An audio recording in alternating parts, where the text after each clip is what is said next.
Azure Infinitum podcast. A signal from beyond the ordinary. Welcome to Azure Infinitum podcast, episode 37. This is your host, Kazu from Azure Infinitum, also known as Reika Fuji-shima amongst the community. With me today, starting here at the start of the podcast, we have Lieutenant Lacoria. Welcome. How's it going? We got a lot of fun things to talk about today for this episode. We are going to be going down some Azure news, talking about some of our big events this month. End of the month, we have Azure Summer Festival 2026, the 10th anniversary of our Summer Festival. A lot of cool events, games, races, contests, prizes, lots of cool stuff coming to the community in FF14 for our FF14 members across all of Azure. That's including our Chapter 2, our Reserve Corps and community members, and the FC. It's going to be a good time. We're going to break down some of what's happening at Summerfest and go through that a little bit later in the show. We'll talk about a little bit of other news here in the beginning, and then we're going to go down the list and talk about some of our wings, our other guilds and growing communities and other games as well. How's your week been going? What have you been playing? I've been playing a lot of Kingdom Hearts, actually. I've been really enjoying the first one. Yeah. True. How's your fight against the Heartless going? I made it to Agrabah, and that Agrabah. Okay. Yeah. Nice. Okay. That's about halfway, isn't it? I think. I would think so. Not including the end game, just the regular worlds that you go through. Yeah. Okay. Cool. Yeah. It is actually. Mm-hmm. This is your first time going through it? Yeah, it's my first time going through the first one fully. Okay. As I've told you before in the past, but I've gone through the second one and nearly beat the second one. But that was when I was younger and playing on my PS2. So right, yeah. It's nice to actually get a fresh playthrough and go through it. And yeah, I definitely feel that. Couple years back, I think, more than a couple years now, but around 2019, 2020, I did a series playthrough for Kingdom Hearts. Just going back and, reliving some stuff from the childhood. I've told this story before. I don't know if I've told it on the podcast, but I've told it within the community. I had a couple friends growing up that were like always better at RPGs than me. I was new to RPGs. I grew up with more like platform games and some RTSs and stuff like that. And I used to do this stupid thing when I was like 11 or 12 where I would just always run from the battles. I'd never get EXP. It was stupid. I don't even know why I did it like that. But my characters are weak, and my friends, we'd meet up and, compare our save files and stuff. And they'd always have these like godly powerful characters and stuff. And I always, was like, just always, they didn't care about my files and stuff. And so when I go, they would just like skim over them. Yeah. Oh yeah. Oh, they're like, oh yeah, whatever. And then they were just like, oh, look at my awesome ultimate, like freaking godly powerful character and the crazy things I can do, break the damage limit, 99999, everything. And so like as I got older, I kind of like resented that. Like they were still my friends. I mean, one of them, not so much anymore, but I vowed to go back through those and beat the living crap out of those games. And not only that, I actually felt really good about it because I did it for myself as a fan, because I didn't play the Final Mix ones because they were, as some know, only available in Japanese back then. The remasters that came out in the mid 2010s, 2013 or so for remix number 1, and then the second one, the 2.0 or 2.5 remix, they finally brought out the Final Mix version. So that's more content, more things to do, all the stuff that we dreamed of back when we only saw like screenshots and stuff like that on the internet. And guess what? Like it's all available now. And now the whole thing's out, the whole saga, all the way up to 4. Which is going to be really exciting. That's the start of a new saga. Huh? You have the whole collection. Yeah, 4's not out yet. I have the whole collection. Yeah. Do you have the collection? Yeah.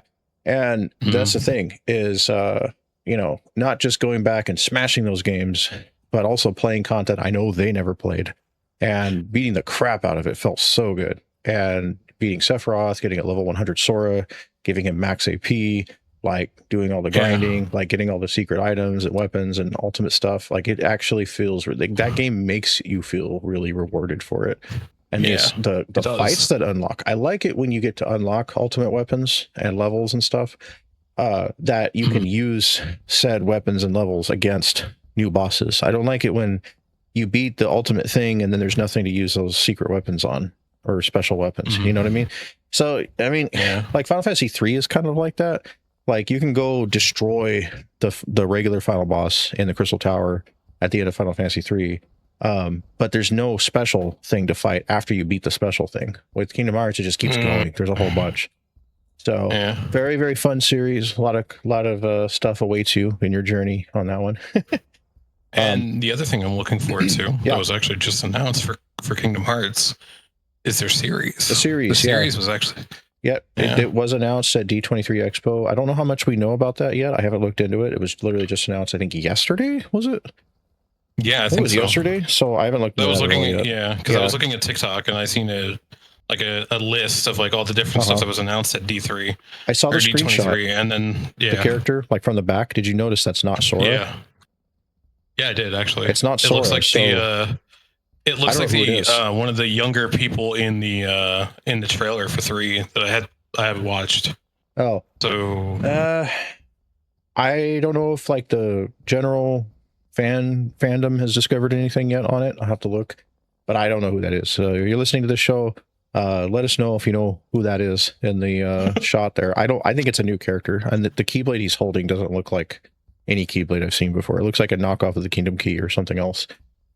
Which, in my opinion, I know it would be cool to see a show version of the games, but I think the games like leave the story to the games.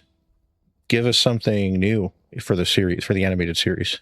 I think that would be cool because more Kingdom Hearts lore is always welcome in my book.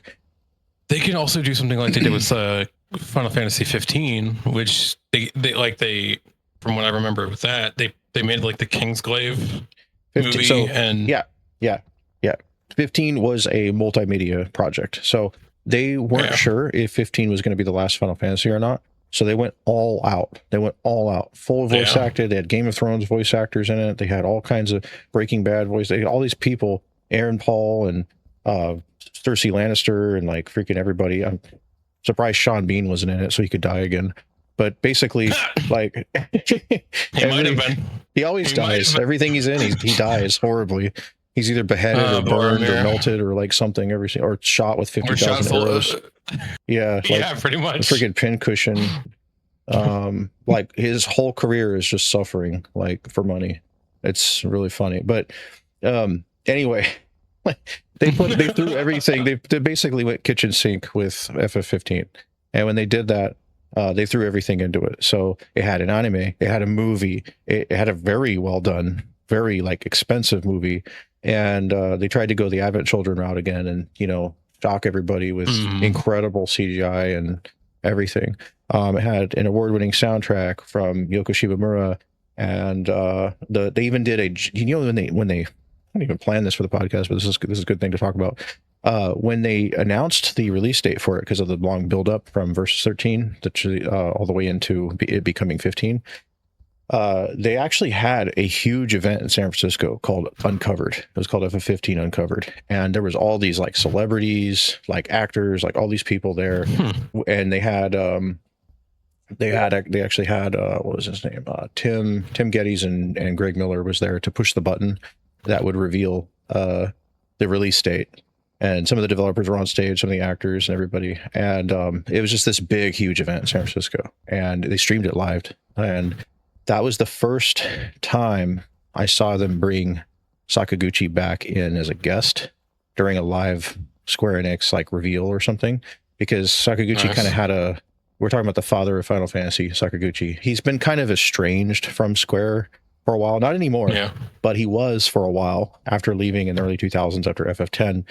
He kind of made his own studio, Mistwalker Studio. He lived in Hawaii for a bit, lived in France. And Uematsu-san, the infamous composer, like one of the greats. Answers my favorite. Yeah. Oh yeah. Well, yeah, he did that one. Yeah. Long time composer for the series. He's retired 20 million times. Every single time Square's like, hey, we really would like you to make this song. And he's like, all right, let me grab my stick and my pen and my paper, and I'm going to come back and direct I'm going to come in with a whole rock band, orchestra, singers, like everything. And then he just makes a soundtrack, and then he's like, oh, I'm retired again. And then as soon as they like blink in his direction, like he like comes back and gets up out of bed, and he's like 80 something now. Dude's like crazy. Like always composing the living crap out of everything. It just shows that he's a the traveling musician now. Did you know that? Uematsu-san is literally he's had 3 rock bands. He had the Black Mages. They toured all throughout the 2000s. Have you ever heard their music? No. It's amazing. It's literally metal vocal and metal versions of some of the older FF songs from like 1, 2, 3, 4, 5, 6, 7, 8, 9, 10. Then he took a break for a while. He made a small J-rock group called Earthbound Papas, and it was all like old dads, basically. And they did a Dancing Mad for Kefka, and they did a One Winged Angel for Sephiroth. Nice. It was amazing. And then he like went off and hid in his like sarcophagus somewhere or something, and then came back again. He came back again for this freaking I don't even know what it's called now. I forgot the name of the new one. It's like he's always got some new. Yeah, it's like the guy just keeps hitting respawn, and I don't even know how long he's going to be around because he's like really healthy. He's an old Japanese guy that always wears a kimono, and he's like he plays every instrument known to man, even some that he probably invented himself. From what it looks like, he's like one of those really crafty dudes. I mean, back in the day, Sakaguchi found him at college and was like, "Yeah, we need somebody to like work with some 8-bit music." And he had already been doing some stuff, and he was the old man of the group. He was like already in his 30s, and they were like teenagers. And so it's kind of like a Motley Crue situation where, like, I don't know if you know about that rock band, but Mick Mars was the old guy, like always trying to keep the younger guys like in check and everything while they were becoming famous and making their music. So, and he did amazing things back then with chiptune and the other stuff. He was working with very limited technology and created some of those, timeless soundtracks. But now Uematsu-san he's never stopped. He keeps saying retired, but he's always working like 24/7. He updates on freaking Twitter all the time.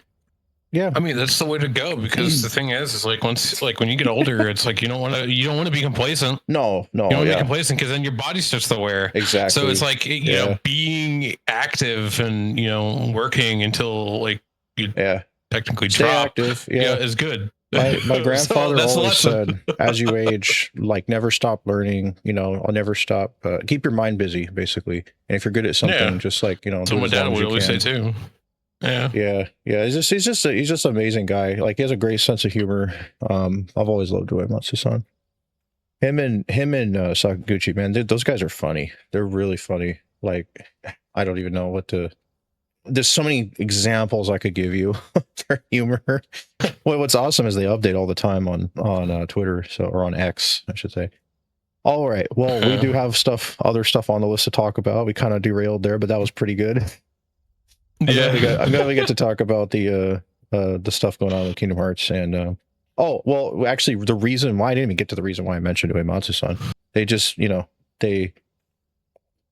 God, do I even remember what we were talking? Jeez, we went through. We were talking about 15 Uncovered and Kingdom Hearts, but that was because we were talking about them bringing that stuff back or whatever. Okay, well, anyway, let's move on. Anyway, so all right. In the Azure community, we've got a lot of growth and recruitment going on. We have recruitment going on in our Chapter 2 FC. That's our official Overflow FC.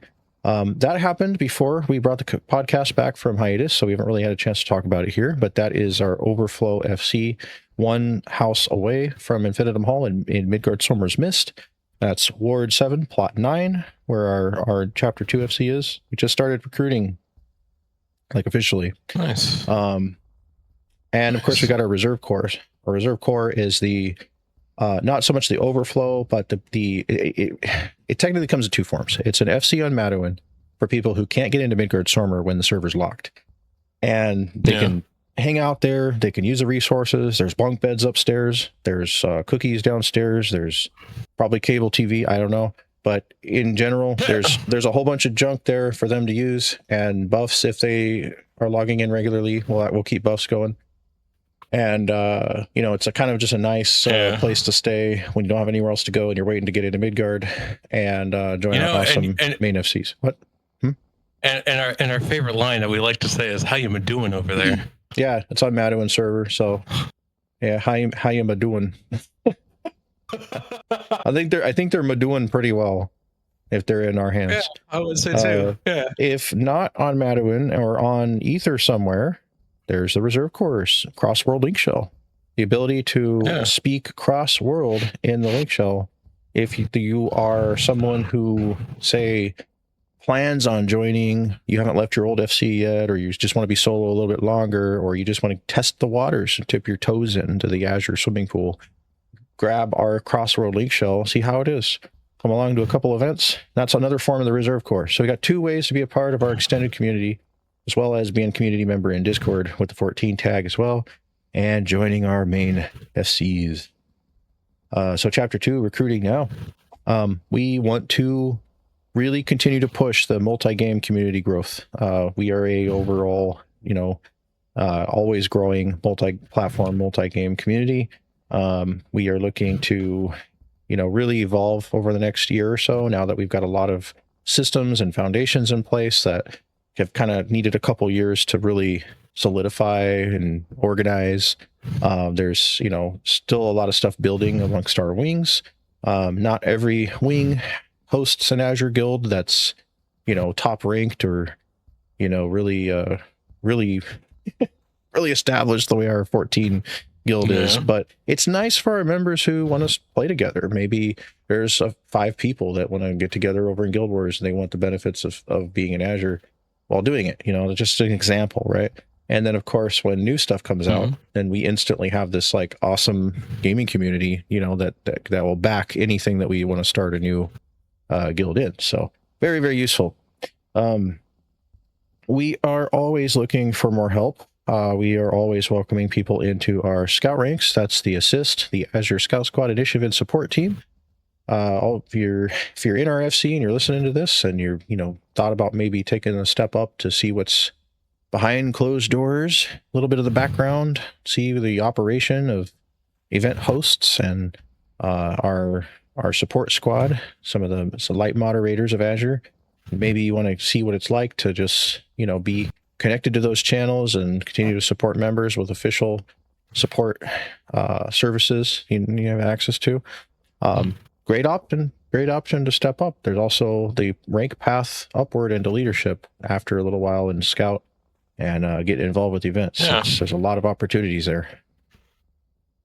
Yeah, there's a lot. I mean, I would say I'm kind of a living testament because, I rose to the ranks really fast, but at the same time, it's like, there's so many possibilities. Like, the newest recruit could be like tomorrow's, next lieutenant. Like, we don't know. You never know. It could Sometimes be it's a straggler guardian looking for a home from Destiny, and he turns into a lieutenant after a few months. Pretty much. That was definitely me. I'm glad you discovered us before the game took a dump. I'm glad too. And I'm glad he had a bigger presence in Final Fantasy, which was another game that which was like the main game that I was like really wanting to play. But we talk a lot about the game seeding each other. Seeding each other is important. Like, we'll meet people in something else, SOTOR, ESO, whatever, and then they'll come along and, oh, you guys have that too? Oh, cool. And then they, join another one. That's awesome. That's why we have a universal rank charter, or universal rules charter, rather, and universal ranks. And that helps us a lot with keeping everything real uniform. If you're a scout in one game or a general or a lieutenant, you're going to be that same rank in the other game. Obviously, we have wing commanders are specific to our wings. Those are folks that usually are in assist or council and or high up in assist and council. So scout captains, lieutenants, and generals. They'll be overseeing and spearheading said, wing or said guild and said wing. And what that means reporting to the council and myself and keeping us up to date on what's going on there, because that helps us kind of spread across while having hands-on with those guilds.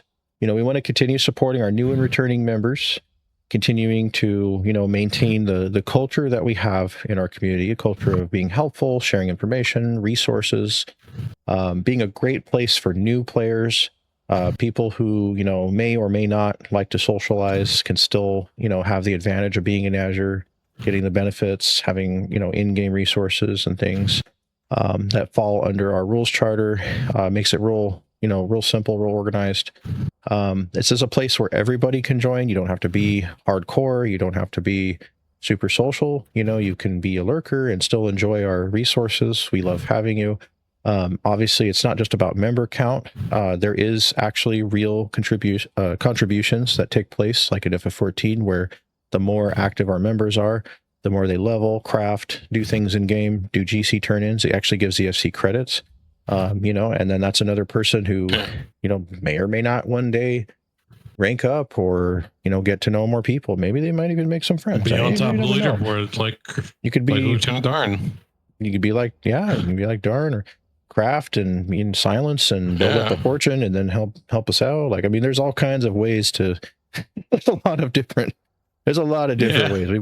We've got industrial people. We've got people who are into gardening. We got people who are into submarine stuff. We got folks that love mentoring jobs. People that like teaching, some of the more hardcore,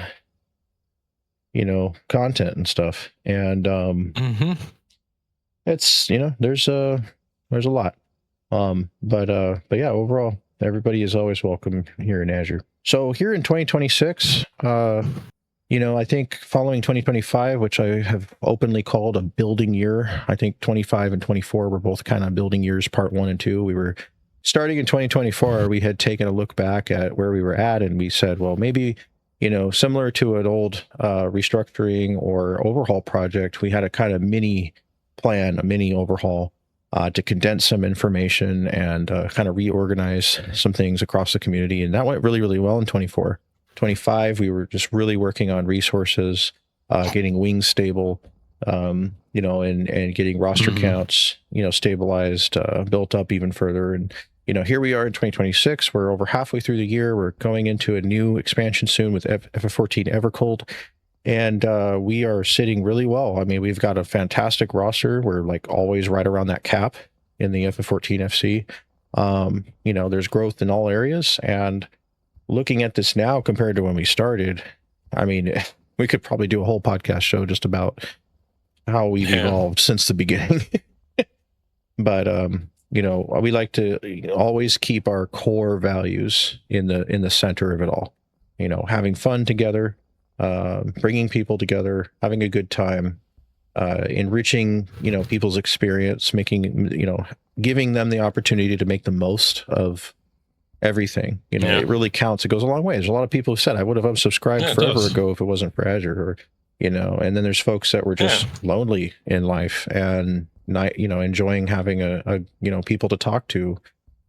Everybody has their own way of enjoying not only the content in the game but also the community, and it means a lot to a lot of people in a lot of different ways, so it always makes it worth it, always. We're proud as a community. Morale is very high here. And I think we've got something real special going that we want to keep pushing and make the best thing we can possibly make. Yeah. So speaking of our extended efforts to make the best possible things ever, what do we got coming up at the end of this month? We have Azure Summer Festival 2026, the 10th anniversary of the summer event. It's going to be exciting. Yeah. You going to be there? You going to join us? Yeah, I will, actually. I always stood in the background and watched over the FC hall while everybody else was doing other stuff, but I think I actually will join this time. Awesome. You got to experience some of the stuff that we do. Besides, I mean, we have the big pictures, everybody loves the big FC pictures, big group picture, or I should just say Azure community picture, since there's more than just the FC now. But allies, reserve corps, chapter 2, main FC, all that, community members, all that, and this is the biggest Azure annual event. What were you gonna say? I was just gonna say, I just had the spur of the moment idea of pictures. You mentioned that the big Azure community picture, having some of our Warframe players actually get their Warframes together and actually take a community the community picture for that too. Hey, that'd be cool. I mean, it's announced as an FF14 online event, but if anybody else, is in the wings and they want to kind of celebrate in their own way by, You know, like I just had Bandit just walked up to me in game. I'm just gonna give him a wave. You know, they want to celebrate in their own way by getting together and you know, having a picture or something like that to go with. I mean, that's awesome. Like, we need more community content. It's great to see folks coming together like that. Aside from our pictures, you know, we've got quite a bit of major attractions, flash raffles and golden flash raffles. That's our million go giveaways. Flash raffles all weekend long. So that's in between events, during events. Going to be a moment where you know you'll see Reika say flash raffle. Then basically everybody's going to hit /random. It's a lot of fun. There's, you know, it's supposed to be fast paced. It's like 60 seconds and you got to get your number in there or, you know, you may not enter. Sometimes it's highest roll wins, lowest roll wins, or maybe the number that's closest to Reika's roll will get a prize from the Azure prize pool. And there is all kinds of stuff in there and it is randomly selected. So you could win a mount, you could get a minion, you could get some glamour, you could get a million gil. You never know what's going to come out of the Azure prize pool. We have hundreds of prizes gathered for Azure Summer Festival for the end of this month. It's going to be a blast. Like I said, flash raffles, you want to keep an eye out for those. They're happening all through the weekend. This is August 28th through 30th. It's taking place 12 noon, 3 Eastern, all the way until late night. And it's, I think the times... See, I didn't put end times. I just put like a final event around 9 p.m. my time each day, and however long that takes will be the end. So you kind of shoot for 10 or 11 p.m. PST, but Pacific, yeah. Yeah, so 10 or 11, that would be Parkour Panic coming back with a few new maps. We're going to do that again at an earlier time. We've kind of been trying different times for that. Usually really popular. It's a little jump puzzle race. We have Need for Speedgens, our duo dungeon speedrunning event where teams of 2 will get together and race through ARR dungeons unsynced as fast as they can. The idea is that we pick some of the dungeons that are annoying so that way it's not too easy and they still get to do it unsynced, so it's still a blast. You know, it's like a 1 minute clear or whatever. But the funny thing is when they're in there racing, you know, their hearts are pounding, they're like trying to get through it. They don't know where everybody else is in the race, and so it's, you know, it's an elimination tournament. So usually what we do is we do this on the terrace outside the FC hall, up the stairs. We have everybody gather 2 by 2, and then we can see who materializes back in. And the last team to come back out of the unsynced dungeon race is the one that gets eliminated. And they don't always know because they can't see because they're loading in, you know. And then they're like, oh crap! They come out of the darkness and they see like all these you know, folks that have already loaded in. They're like, no, you know. So what? And sometimes they come in like they tie so closely that they look like they've tied like fully, and or they match very closely when they come back in. It looks like they've tied, so we have to review footage sometimes. I'm usually recording it to make sure fairly that, you know, one did spawn in, you know, one team spawned in faster than the other team. So it's elimination depending on how many teams we have. You know, it's usually 5 or 6 races for Need for Speedgens. Never get tired of that name. Azure the Gathering is a gathering event, gathering race. Botanists and miners will compete for a prize. Prize is a fully high quality, fully supplied high quality with the tool and the offhand for crafting and gathering. So if they want a crested set of gathering, a crested crafting set, that's on us. That's a prize for gathering the most items. Depending on what job they bring, we will pick an item based on that job and the area that we go to. It's supposed to be easy. The only disadvantage that you're going to have is if you haven't leveled your gatherers, a level 100 will probably smoke you if you're like 5. So you might be able to get the item that you're racing to get, but you're not going to get it very fast if you don't have all the really cool gathering tools where you can, like, you know, you swing your pickaxe and get like 5 rocks at a time versus like, you know, a newbie gatherer who's like barely hitting it and getting one every once in a while. Yeah. Hide and seek elimination challenge. Very fun. A lot of people running around. This is like hide and seek on crack.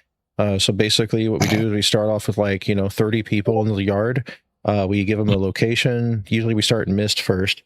But we tell them, you got 2 minutes to hide. They fly all over the place, and one person starts out seeking, and then after each person is found, that person adds to the pool of seekers. So it's like eventually there's 29 people seeking the last person, and all they hear is like footsteps, and they're having like a heart attack because there's footsteps all around them, and they're like hoping not to get found. Or the last two, I should say, because the last person that's still hiding when it's over, when we're down to one, that's the person that's going to get the prize for that round, and because they made it to the other round. So then they have to reveal where they're at. And as you might have seen in the past, we've had some very clever locations. People really got creative and did things that I didn't even know were possible. Like there's these little stubby palm trees here in Myst.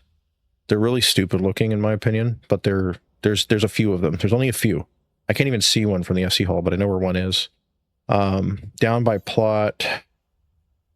between plot 4 and 3. I remember one time Major was able to get on top of one, and I couldn't even believe it. Like, you have to really glitch your way up there. We've had Rogadins win that were like gigantic. We've had Lalafels win and lose. I mean, we had one Lalafell that fit between like 2 shingles on a roof and were the same color as the roof and hid the whole time in plain sight. We've had people sit on chocobos and sit in the stable, and nobody ever looked. Did you have anybody hide in a bush? We did. So funny bush story. That sounds weird. Yes, somebody has hidden a bush. Funny bush story of mine. We were out in Central Thanalan. We had a hide and seek game going on out in Central Thanalan, and I'm checking every bush because people, for whatever reason, they always want to go to the bushes every time. And the rule is you have to have 30% of your character being visible, like at least in some direction. You can't be fully eclipsed into clipped into a graphics. Like you've got to have something visible from some angle. So with the bushes in this game, there are little like slots, I guess is the best way to put it, between the graphics of the leaves, and you can kind of see. You can kind of see like a little bit, especially if you're like running with your camera top down. But even then, in some cases, you got lighting as a factor, shadows, things like that. They can make it difficult, especially if someone's like wearing dark green or something. We play with names and stuff on the HUD like turned off. We kind of use the trust system on that, but we never had an issue with that. We know if somebody makes like a beeline towards somebody that they're cheating. We also have judges who are playing the choke. Yeah, I was gonna say I still remember the chocobo incident. The chocobo incident? What was the chocobo incident? Yeah. Me sitting there on my old Aikido, naming my chocobo forever, and you say, "Hi, Aikido, how's it going?" And lo and behold, all you see in this chocobo stable, lying face down in the dirt, is Vivian. Oh, that's right. Yeah, so you were you were sitting there forever trying to think of a name for your chocobo, and Viv was hiding inside the straw, right? Yeah, Viv's like, much. No, go away, be quiet. Like, yeah, and I came, oh hey, how's it going? And he's like right there hiding. Yeah. That was hilarious. No, the bush story is out in Central Thanalan.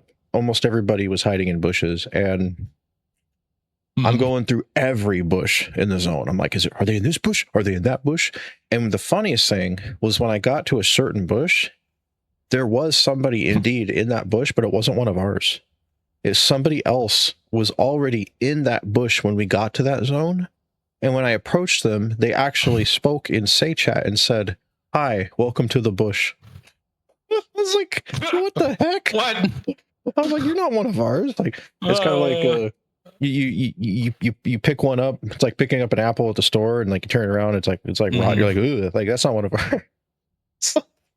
There's some Lalafell hiding in a bush. I'm like, oh, like you're not my child. Like, yeah, actually the rotten apple thing is stupid. The picking up a kid that you think is yours and then like turning it around, you're like, nope, that's not my child.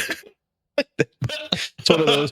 So I know that's happened in a movie or something somewhere, but yeah, it's like one of those things. So I'm like, oh, like, who are you? They're like, welcome to the bush. And then I looked further and there was like 3 or 4 people in there. I'm like, what way? It's like the bush meeting or something. Like, what's going on here? It is stupid, but it was funny. Just I didn't expect it, you know. Then we had your bush experience where you were hiding in a bush, like watching a troll that had like come to the house one day. And we were joking. We were like, Lalafell the bush, what is your wisdom? It was pretty much. Pretty funny. Yeah. All right. Yeah. Anyway, hide and seek, going to be really fun. We've got a parade, what we call our parade and pub crawl. We go to various establishments across Eorzea, do flash raffles, get some photo ops. A lot of times, you know, these big areas like restaurants and bars and places that don't have a lot of characters or NPCs in them, and they look like they'd be really cool to see actually used by players and filled up, and, you know, kind of, you know, you get that chance to have a screenshot with you and all your guildmates hanging out at a place that is normally normally empty. And you know, it's get that chance to have them get that chance to have a screenshot hanging out at a place that's normally empty, and it's just pretty cool. And of course, we're doing raffles the whole time. It gives everybody a chance to get up, pee, grab water, tell their family they love them and goodbye for a while, and go back to the game, whatever they need to do. And it's great, because then we have the parade too. And, you know, when do you see big armies of FCs walking by, celebrating, blowing off fireworks, you know, like shouting for the FC and stuff like that? It's a lot of fun. There's also a trend called RP walking, where groups get together and they walk across like the world and appreciate the graphics and the areas, and, you know, have fond memories of MSQ and things like that. Like, that's a pretty normal thing. Maybe not as much in Midgard, but it is a thing. And some players actually appreciate that too. So like, when we did like a Heavensward RP walk event, we just walked through Javania and the Forelands and Hinterlands, Ishgard, and some places like that, and just reminisced and, you know, like appreciated the environment and everything. And our parade is kind of like a mix of that, but also parading for the, you know, the celebration of Azure Infinitum. And we often do get on mounts during the outside city portion, because we do have two different routes. We go across Eorzea, so anybody can join this. As long as you have ARR, you can join. We'll even kill mobs if we need to, so they don't aggro you. Yeah, I'll be chopping them down with my hammer. But the parade's a lot of fun. Because I'm a warrior. One fun thing about the parade, it always happens. Every parade. We're walking along, somebody looks over, they're doing their thing, where they're mining, they're fighting a fate, they're running around in noob gear. Doesn't matter what they're doing. They will turn, look at the parade, and they go, "What is this?" It's like, you know, 100 Azure people walking by, marching, blowing off fireworks, and or if it's outside the city, it's a bunch of mounts. And sometimes you'll see whatever FC tag they have disappear, and an application shows up in our box. Yes, great. Like, you see that in real time. Randoms who also just like join in too. That was the next thing I was going to say. You get randoms that will, you know, you'll see just the name with no FC, and then you'll see all of a sudden that same name is in the application box. Oh, what do you know? It's like the mere sight of our glory, like, makes them apply. It's great. Yeah. They're like, whoa. Like, then they come to the house and they're like all like freaking out and walking around, and half the time when it's newbies that join, they don't even know what to expect. Like, they've heard of free companies, they've never, you know, seen like anything like this before. But fun. It's fun to watch that.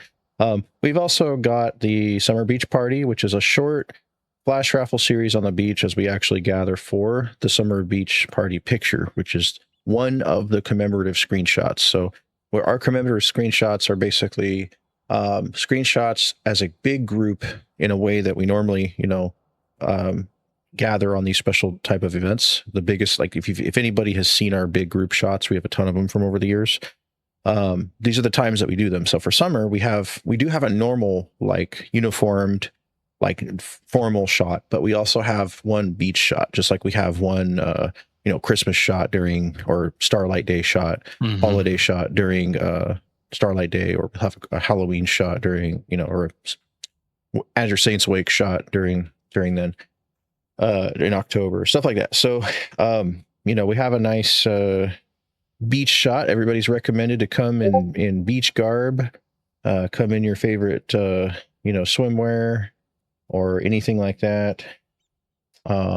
there's all kinds of stuff in the game now. There's a lot of summer glam to choose from that exists in the game now.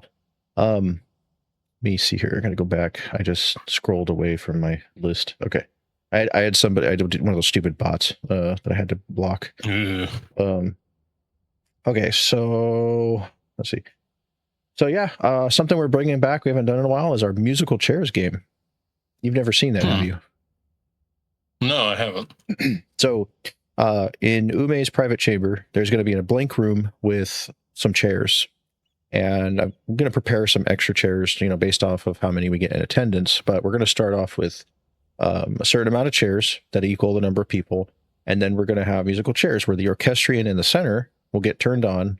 It'll play. And as soon as the orchestrion turns off, everybody has to sit down. The one person that doesn't get a chair, they get eliminated. And we take one more chair away. Then we put on the orchestrion again. They keep walking. And then there's like, out of nowhere, the orchestrion shuts off and they have to sit again. And if they, whoever didn't get a chair, then they weren't fast enough. I mean, we're going to have people like sitting on each other and all kinds of stuff because of the whole like proximity with the emotes and stuff. But if they sit on someone by accident and it's clear that they did that, then, they have a chance to sit again in an empty chair. But once all empty chairs are full, then the ones that are, not in a chair, they get eliminated. So it's a silly little game. It's only meant to, happen for a little bit. It's fun, but it's funny that you can actually take the real life musical chairs game and actually make it happen in 14. And everybody that's played it in the past loved it, thought it was funny. Never thought of that before. Our darts game, diving at random target scenario, that is where we go to a real high place. We choose a target. People jump off and there's like thousands of bodies. No, not thousands of bodies. I wish there was thousands of bodies. There's many bodies raining from the sky, hitting the ground with sickening thuds, like all over the place. It's hilarious to watch. It happens very quickly, but it's very funny. And it's actually kind of fun. We start off with a fire pit that's like a bullseye, and it's a perfect bullseye. It's out in Curtis Central Highlands over at White Brim. You jump off the tower, there's a little bullseye fire pit down there, but we've got other maps too. We go through a few different maps. We've got distance jumps, precision jumps, and bullseye jumps and everything. That's going to be a fun little elimination tournament. There'll be a few prizes that are like newer minions and stuff like that we want to give out during that one. Triple Triad tournament. Lowest cards. We use the minimum, what was it called? Reverse rules. So weakest cards are actually the best cards. And of course, we've got other things like our Glamour Contest and Masquerade, the Azure Grand Duel Tournament 32. Which I can't wait for. That's going to be where we crowned the next Infinitum champion. We got people training. They're getting ready. They're getting ready to fight in the tournament. And of course, the return of the Shells Memorial Chocobo Grand Prix in honor of one of our fallen extended community members, Shells Rocks. Azure Traditions. Okay, let's see here. Well, that's actually something. No, never mind. Let me restart that line. And there's a few other things too returning, like Summer Saucer Night, where we spend time at Golden Saucer as an FC doing gates. Sometimes that's a fun way to end the night. It's very chill. There's flash raffles and more. You can find the full schedule online at azureinfinitum.com and azure-net.com. The azureinfinitum.com link is actually links to the main site, azure-net.com. But that's the full program guide. You've got events by the hour for 3 days straight. Big summer festival. Also, the yard and the house is going to be decorated. And I forgot to mention, there's 2 other really big flagship events happening that we haven't done in a while. It's been a couple years. Who Wants to Be a Gillionaire is returning to Azure during Azure Summer Festival 2026. This is our game show based on the real life game show. We will have a chance to answer trivia questions, use lifelines like the ones in real life, and special ones that we have prepared in game. We have a few very clever lifelines that you can use. There's a grand prize there of like 10 million gil. Very nice. And also the chance to even walk away with gil even if you don't complete the trivia. There's the whole There's a whole way that plays. We also have the amazing. Sorry, I'm trying to hurry. The Amazing Azure Maze Race. No, we don't have the Amazing Azure Maze Race. We have the Amazing Azure Riddle Race. That's the one we have. The Amazing Azure Riddle Race. That's actually where we basically gather at the yard. We give a starting riddle. People follow that riddle. They go find the person that the riddle, might lead them to. And if they find the right person, that person's going to give them an item. That item is going to go into their inventory, and they're going to collect like 5 items and then find the final person. And then when they get to the very end, they present the 5 items, 4 or 5 items, and get a prize for getting to the end of the riddle race. So the top couple people that get to the end of that, they get a nice prize too. Yeah. So we haven't done the riddle race or the Gillionaire game in a long time. Like Gillionaire is pretty impressive. Like we have the whole stage set up, lights, sound, everything. Like it's really cool. Nice. It does the whole where the lights go low and the trivia starts. Have you ever watched Who Wants to Be a Billionaire or a Billionaire? Who Wants to Be a Millionaire? Yeah, I have. Yeah. I loved that show. I absolutely loved that show. I love trivia. I used to watch it with Regis Philbin.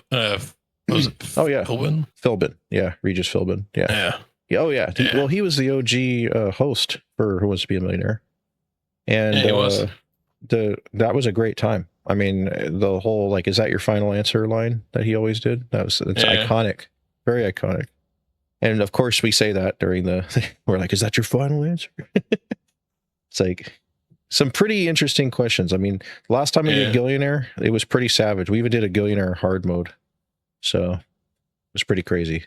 One of the questions was the names of past tech demos that Square Enix presented during certain years.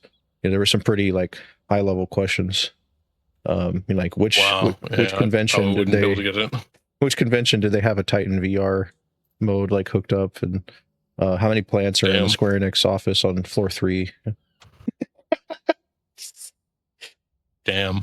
You have lifelines though. You have things that help you. You've got 50/50 is a lifeline that eliminates 2 of the 4 options. Then you've got Ask the FC. You've got Tell a Friend. You've got, all these other different ones. You got Limit Break. You've got some other ones. I got to go through the list. I don't have them all available right now, but yeah. We've got a pretty exciting weekend, and that tournament. A lot of people are looking forward to the dual tournament. I am definitely looking forward to that. Prize pool. A lot of gil in the prize pool. They are best of 3 matches. Champion match is a best of 5 for the final. And who's gonna step into the wolf's den and try and take this on this time? I'm very curious. I hope it's me. Hey, I'm not gonna want it too much. All right, so I'm gonna go down a quick list of things going on in our wings currently. Over in Star Citizen, Azure Legion has remained active. We're always recruiting, looking for more folks to join the org. We are coming up on Alpha 4.10. That's the latest update. They've been kind of pumping those out lately. 4.8 it feels like it was yesterday. And then 9 just came out of nowhere, and now 10, they're already pushing for 10. So those are updating rather quickly. There's been a number of updates flying out from Cloud Imperium, stuff like new ships, AI updates, engineering, and updates to engineering, but also missions like those Battaglia missions. Those are new. They're very interesting. There's a lot of progress going on in development right now. Is this the game that we envision being the game? The next big one to go along with our other Titans like Warframe and 14, and not so much as Azure's popularity, but the viability for us to grow in it. What do you think? If we can retain a good well, if you're talking member retention, that's just going to come with being a good organization. But I'm talking more so on does this game currently itself, or does it look like it's going to be that game? Is it really going to be a niche thing, or is it going to be that game? Personally, I think it has a lot of potential, but I don't know when. It really does, because it's been out for so long. It's been out for so long, you know, people have always, I hear all the BS about how people will say, oh, well, you know, it was crowdfunded and, you know, it's one big scam and all this other stuff. And I'm like sitting here like, dude, you have no idea. They're building from the ground up. They're like doing stuff on, they're doing stuff on a level that really is challenging. Mm-hmm. And the thing is like, I love it. Like I really do, because it's like it's challenging the boundaries of what could, you know, what could happen or what the possibilities. You know, like there's a lot of possibilities. Exactly. Yeah, I agree with that. I mean, it's going to be a heck of a game when it's done. You know, I mean, just the thought of the stuff that annoys us all the time in Star Citizen becoming like regular working systems makes me really want to play it. Like the idea of that stuff working, because when it does work, it makes me want to play it more. And when it doesn't work, it's infuriating and stressful and it makes me not want to play it. Yeah, no, I feel that. Trust me. But remember, it's always in alpha. So we can't like really truly be mad, I guess. But you know, that's how I feel anyway. You can't, but at the same time, it's like, you know, there are some things where it's kind of like, why after 10 years does this not work? You know? Yeah. Why are elevators always a problem? It's like I just forever. Like, you know, I'm like sitting here also like, you know, like while we're doing this, I'm also playing Star Citizen 2, and it's like I just went through this one area and like the door just like locked behind me, and I'm like, I can't open it. I'm like, why doesn't this work? It's happening. You're in it right now. It's happening as we speak. The door just locked behind you, and now you don't know what you're gonna do. See, that's what I'm talking about. It's always a joy, Star Citizen. Yeah. No, really though, for those listening, we're not trying to be cynical. We're really just addressing the problems that are present. But the thing is that when you go through this gauntlet of like, you know, a learning curve that isn't really that bad, to be honest. It when you first started, it seems more complicated than what it really is, in my opinion. Yeah, exactly. This is just my opinion. But when you're playing with your org, it's actually a lot more fun sometimes, because even if there is frustrations, you're sharing them together, and then you're like figuring out, well, what can we do together to go do something else that works, you know? Or like we hope it works. like cargo ball. Oh yeah, cargo soccer. We talked about that on a previous podcast too. Yeah, cargo soccer, or one, you know, just going reassuring thing is that they're always keeping us updated. You know, they update almost daily. This is what we fixed. This is what we released. This is like a piece that we put in the game that wasn't there yesterday. Like the next update is going to fix these 5 things. And then we kind of like side eye it. We're like, will it? And then we see if it does or not, you know, and then sometimes it does. Yeah. And then we're like, oh, okay, cool. Like there was a very stable patch like a few patches ago, and I didn't have an issue for like a month or two. And I was like, wow, this is awesome. And the issues I had were funny. Now I'm back to, you know, barely even able to scratch 1 million credits because I keep ending up more broke than when I log in every single time. When I log out, I'm more broke every time. Rent a ship, go do something, it works halfway, lose the credits. You know, I know this. We're supposed to be promoting this for Azure. It's kind of sounding like it's bad, but it's but at the same time, we have to be real with everybody on what the experience is like. You know, you do get a really amazing like flight simulation in space that actually other things, you know, I mean, you look at No Man's Sky and all of the ambition of that game and other games like it. And then when you play Star Citizen in Star Citizen's Alpha, you go, man, if they have even a part of what they have over in that other game, and this one, it's going to be even more crazy. And it makes you like, you know, as you're playing, you're seeing stuff and you're like, oh, like that's going to be great one day, you know?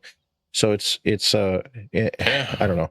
A lot of tech people, like techie people that like flight sims and stuff, you know, making custom setups and stuff. They're all into it. Like they love it. The Star Citizen TikToks are amazing because you see these like crazy rooms that people have built just for the game, you know, with all these crazy, I mean, I like my setup a lot. And I usually like mine more than even some of those really elaborate ones because there's stuff I just wouldn't even. It's cool to see, but like I wouldn't even go that far. But they're fun to watch, and it's really nice to see the passion that people have for that stuff. VR and Star Citizen is also really cool. There's a lot of experimental tech with eyeball tracking and, other type of stuff that they're putting in. Being able to call and see people in game in real time and facial mapping for your characters and, really being you in the game. Actually really fun. Yeah. I'm not seeing a lot of other games doing that right now. And this is just an alpha test. Like, what is it going to be when it's out? It might be really freaking insane. And then we're going to be glad that we were there ahead of time. Yeah. Oh, I definitely will be. Oh yeah, I definitely will be, because it's like that's what I'm saying. You don't see that. Plus, all these ships. Like who knows? It might be like, and I, like that's the one thing that I kind of fear a little bit, but at the same time, it's understandable. Is who knows? Maybe these contracts that we're doing will have a even bigger payout because we're doing a job, and then you don't know how the systems will be in well. We're starting 1 to 2 years or 3 years away. So we're starting to get an idea of the rep grinds now, like what we're going to be looking forward to in the future, right? With what we're doing with right now. But you got a great point on that, and that's what I'm saying. It's really neat. Yeah, it's really neat, and it's very fun when it works. So we encourage everyone listening, if you haven't tried it, try it. And come along with us on Frontier Sundays. We've got an event grouping like right now, actually. We're recording this on a Sunday. It can be a lot, just like a lot of other games, a lot better with friends.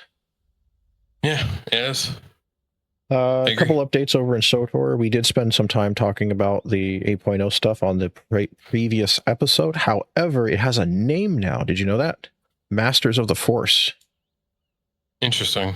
So Star Wars: The Old Republic, Masters of the Force, and Galactic Season 11. Currently, Light and Shadow is ending. There's a lot of fun stuff coming to 8.0. We did talk about it on the last episode, so we're not going to go over all that now. But I just wanted to bring that up because it has a name. It has a name, Masters of the Force. They want to tie up the previous story that's been going on for a while and start something new. So very cool. Nice. Over in Elder Scrolls Online, we had White Strikes Mayhem earlier this month. That's one of the big August events. Moonhunter Keep and March of Sacrifices, and Season 2. Season 2 is announced. Season 1 is underway because Season 0 ended. And they've now kind of found their bearings on how they want to do seasons. I've already been through all the rewards and stuff for Season 1. Not a big fan of the rewards this time. I really liked the Season 0 rewards. Thankfully, I was able to get most of those. But one thing that kind of bugged me was that when they advertised the whole upgrade your tome thing, they showed a couple mounts that looked really cool, like you were going to get them. You don't actually get them unless you finish the tome. So you pay for the access to get them. You don't really get much by upgrading. You do get some stuff from upgrading your tome. That's the new tomes battle pass like system in ESO. And it's interesting because you can still collect tomes and still use what is their version of essentially a free pass, which isn't bad. It's all kinds of crafting materials, repair kit stuff, gems and things that you need for different things, and some glamour type / transmog type stuff. And some of it's not bad, but I didn't like even the paid version this month. I was like, nah, not this month, but this season. The seasons are a couple months, but I'm like, nah, it's not that great. Not for me anyway. If my theme was like silver and pink or whatever, like that'd be great for whoever likes that. But I like stuff that's there is some stuff you can dye. You can dye stuff, but I still didn't like the effects that much. I did like the previous stuff. It was a lot of blue and gold and red and blue glows and stuff that just the aesthetic. I can't describe it very well, but the aesthetic was really different in the Season 0. We'll see what Season 2 has. Maybe they'll have some things that are more interesting. I just wish I could have gotten those really cool wolves that they had in Season 0. I didn't make it to the very end of that tome. Over in Guild Wars 2, we got Festival of the Four Winds. That's a real fun event. I was there actually day one a few days ago, watching the races that were going on over there. There's a fun racetrack. There is some other stuff too. I forgot the name of these things, but they're like giant jellyfish that float over the water that people race. And there's like boost areas and different terrain to go over. There are other mounts, like water mounts that they have in Guild Wars 2 that are really unique. There's like boats that you get that are only on the water. They're actually really good for fishing. They're almost like a must-have for fishing, because then you could park your boat next to a spot that's way out there and then fish off of it. But Festival of the Four Winds is pretty fun. There's a lot of activities. There's new rewards this time. That's something new. I think they had the same stuff going on for a little while. There is 2 different event areas that you can go to. They both have, kind of similar activities, but my problem right now is that I fell off the event area and I'm far down like this mountain and trying to get back up to it. And now I have to do quests to get the path unlocked for me to get back to the event area. And I was like, oh, well, I might as well just hang out down here and try out the fishing challenge and watch the races. So, at some point, my Guild Wars 2 Reika will have to find her way back to the top. I think there's a way to cheat it. You can teleport back to like Lion's Arch and then take the ship back there to get back to the top. And I logged out because we had an event or something. There is season 2 prep going on over in World of Warcraft. New patch came out August 11th, Curse of Ulatek. There's new delves, lairs, the Great Vault. There's a lot of hot fixes this month here of August in WoW. Has Midnight delivered? Well, I know you haven't finished it, but I have. I haven't even gotten to it, actually. It has. I feel it has. I think this has been better than War Within. I jumped in War Within when it was new 2 years ago. It was my first time being there present for a new WoW expansion. I'm not an old school WoW player. I'm a newer WoW player, checking it out and adventuring through the game little by little, mostly doing the current stuff so I can, support it for Azure. But I've now been through 2 expansion launches with WoW, and I like Midnight more. I mean, Midnight is part 2 of a 3-part expansion trilogy. So they announced a trilogy a couple years back and actually gave out the names for all 3 expansions. Like, they're not a mystery. The next one is called The Last Titan. And that'd be like Square Enix saying Evercold and then also the name of the next 2 without us knowing anything about them but the name and the logos. But that's what Blizzard did. They released the names and logos of the next 3 expansions a few years ago. That's cool. And it was, War Within, Midnight, and The Last Titan. And so Midnight is supposed to be that like middle dark chapter. It's like the Empire Strikes Back of the trilogy.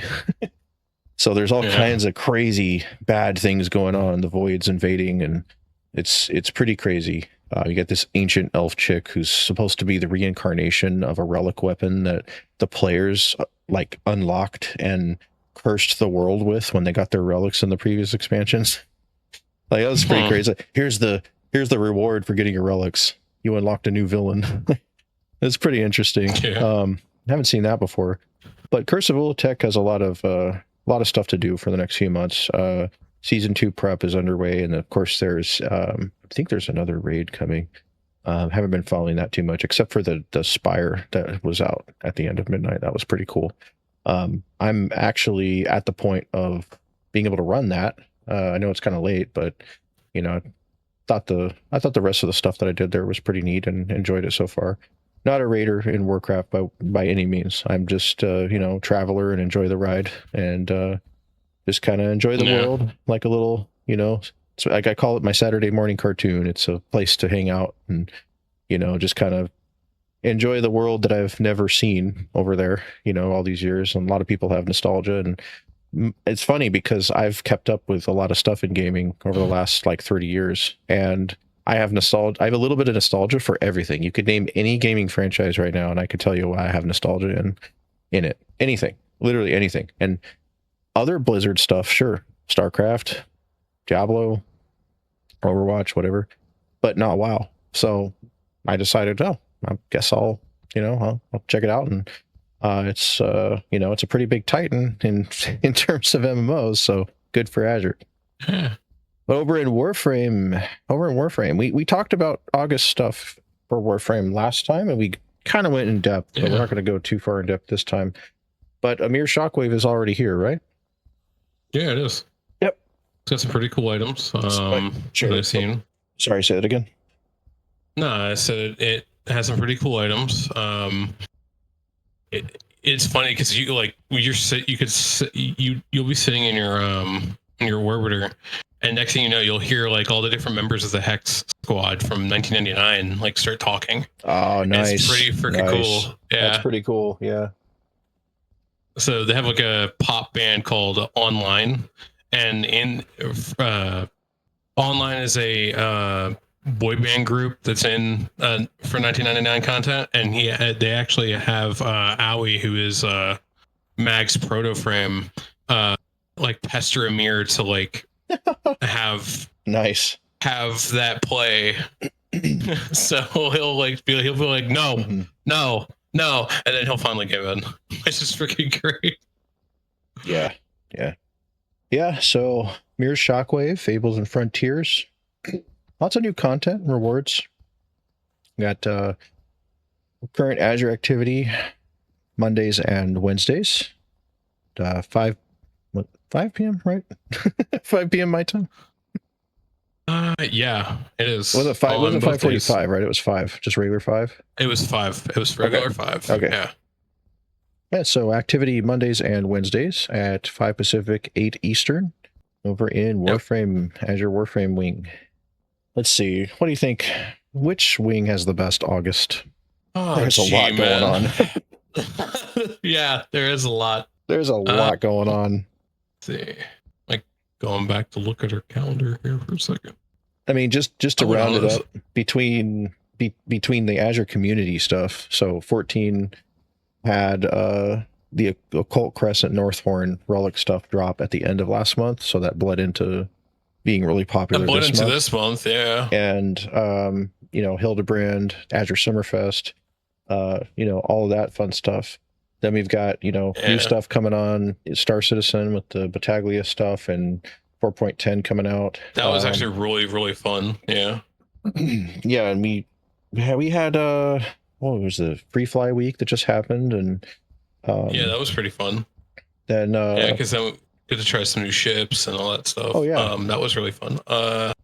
Dog Days, I'll be completely honest with you, I'm not really too crazy. Yeah, I'll be completely honest. For me personally, I am not too. I don't know anything about that. That is so you have super soakers. Okay. And you beat people with pool noodles. You beat people with pool noodles and super soakers in Warframe. Okay. That's the summer event? Yep. That's the summer event. That sounds like a great time. What's wrong with that? It sounds fun until you start playing it, and then you realize, oh wait, it's not as fun, at least for me. I didn't particularly care too much for it because of, I missed the opportunity to hit you with a noodle.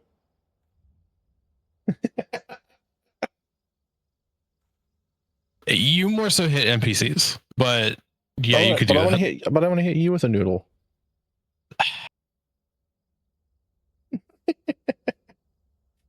I think maybe one day. Maybe one day. I mean, so Galactic Season 11 is really cool in SOTOR, and ESO's events and Season 2 coming up is something more like, okay, there was a regular event and something to look forward to. So not so much feeling ESO as much as the other ones. There is a lot going on in Guild Wars 2 with the event, plus other stuff like the World v. World War Score beta that they're doing, and a lot of future stuff going on. But future stuff is also not now, like Guild Wars 2's future, Guild Wars 3 expectation stuff. I mean, WoW, it's a pretty big patch in WoW. It's a new season that's coming up real soon with a whole new campaign, delve, layers, vault stuff.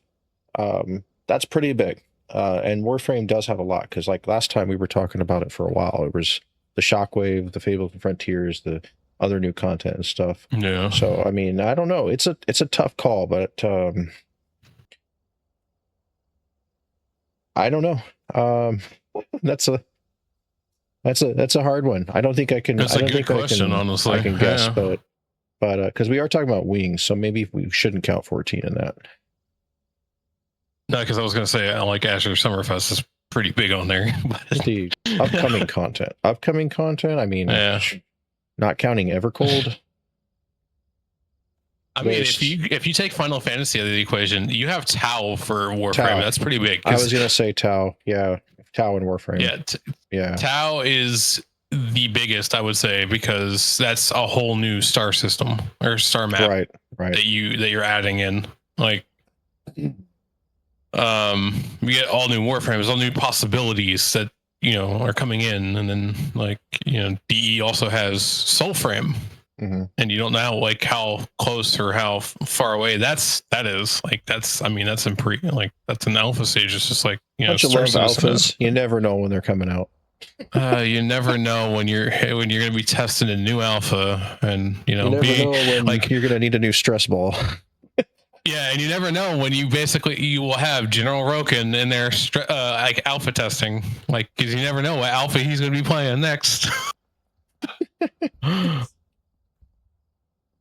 Speaking of members of our community, we had a very lovely love night situation a few weeks back. Oh yes, the love night. Strider Luminous, one of our members, was just ready for Dawn Trail rates, wanting to get in, showed up to grouping. Of course, we didn't want to leave him out. So what do? We get him some gear.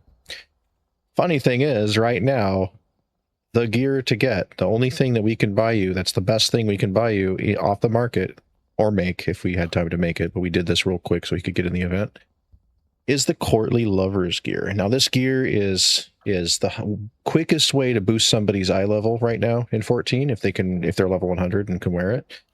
And it is super pink, full of flowers and hearts, and even the weapons look like magical girl weapons, Mahou Shoujo weapons. And he's this big male Rogadin, this burly Hulk-like creature. And we're like, all right, let's get you in the raid, let's go. Whack, and like trade him like a whole pile of gear, and he puts it on real quick, not expecting what it is. Not knowing that I even told him, I gave him a disclaimer, and everybody was in the yard waiting to go, so they were all watching him. So all these eyes are on him, and I'm like, hey man, I promise you this is not a trick. Here you go. And he could see the icons already while he was getting traded, and then he put it on. And he was a paladin, right? Yeah, he was a paladin. Yeah, he's a paladin. And so here's this big pink, heart-filled, pink Rogadin with big old roses, and everything. And I don't remember who said it first. It might have been me, but we were like, the Love Knight. He's the Love Knight. Yeah. Then we had that picture of him in the Discord, with the text, the Love Knight. It was pretty funny. It was a good laugh. Yeah, with that something we wanted to mention. Yeah. And with that same gear, Terry, General Terry, he was actually upgrading his gear, and we had made the joke to him about it too. And he's like, "Get this off me! I need to change my claim back." We almost had a Love Night situation with Terry as well. Yeah. All right. So so that was a funny situation. Yeah, and getting Terry's gear that time too, helping him get that upgrade and being like, hey, guess what? Yeah. You get some Courtly Lovers gear. Terry's like, oh my God, no.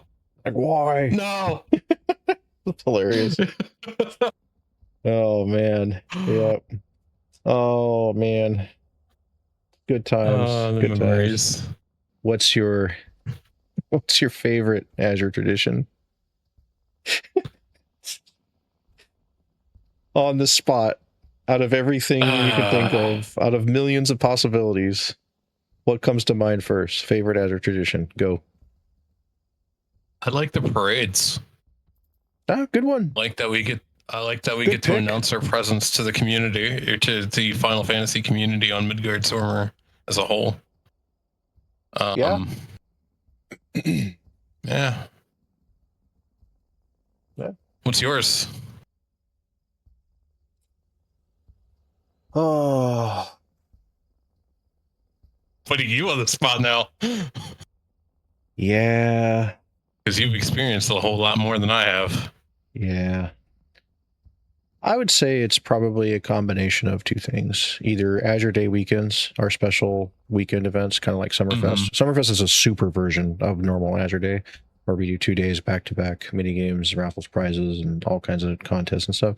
But also the Grand Assembly. I think the Grand Assembly is really balanced in the fact that it's a monthly meeting with everybody that comes and everybody that watches as well, while being it's a nice update, an announcement panel, but it also is very like heartful, right? Like it's very,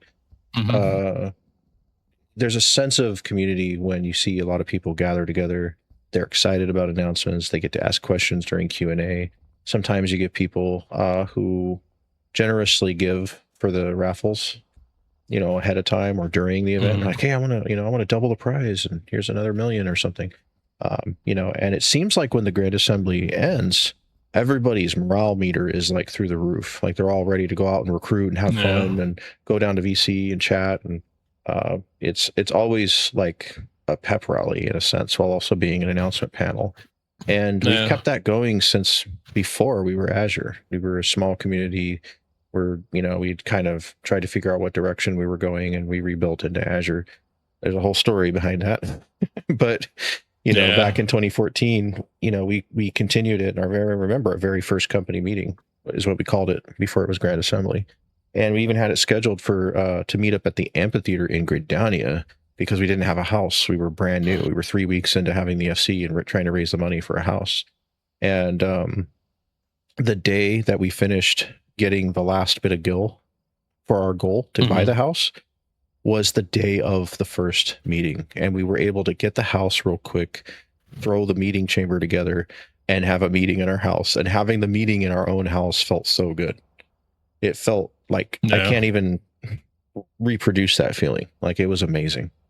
And we had been through a lot. That's a story for another podcast. Maybe we'll tell that next time. But being able to keep, a monthly assembly going, it's evolved so much. It used to be all text. I used to just type really, really fast. And everybody would always tell me, make macros ahead of time. No, I liked doing it on the spot. And I was fast. I was fast enough for it to not be like long waits in between that were boring or anything. And I did it because I knew there were people who didn't always use mic or may not have Discord. But today, 99.9% of our membership is on Discord. So there's like, and you don't have to have a mic Discord, to be able to hear. Your device has a speaker, most of the time. So you can hear. And then there's Twitch. Yeah, you can get on the Twitch app, or you go on the browser and watch the assembly on Twitch. And so it's evolved a lot with the stage channel, Twitch. There was that time that we heard about the Discord, what was it? The teen rules or the privacy stuff they were talking about. We weren't sure if we were going to keep doing it through a stage channel. Yeah. That kind of, there was some stuff that they backed up on. I don't remember everything. I don't want to state anything specifically because I haven't looked it up in a while, but I remember them kind of like pulling back a little bit. I think. But so far it seems fine for us to continue it in the stage channel. The reason why that was in question was there was something that came up about having to put your ID and confirm it into Discord to be able to use certain channels. And I think, I don't remember what the result of that was. I should look it up again, but I remember following it up into a point where I was less worried. Because I remember that too. Because we love our community. We don't want to leave anybody out. And if we're going to, we don't want one thing to be one way for certain people that do something that's going to make a lot of other people uncomfortable to do. So if anything, we're going to always side on the, with caution. We're always going to side on the side of like trying to serve the most people possible and doing something that fits everybody. Exactly. So,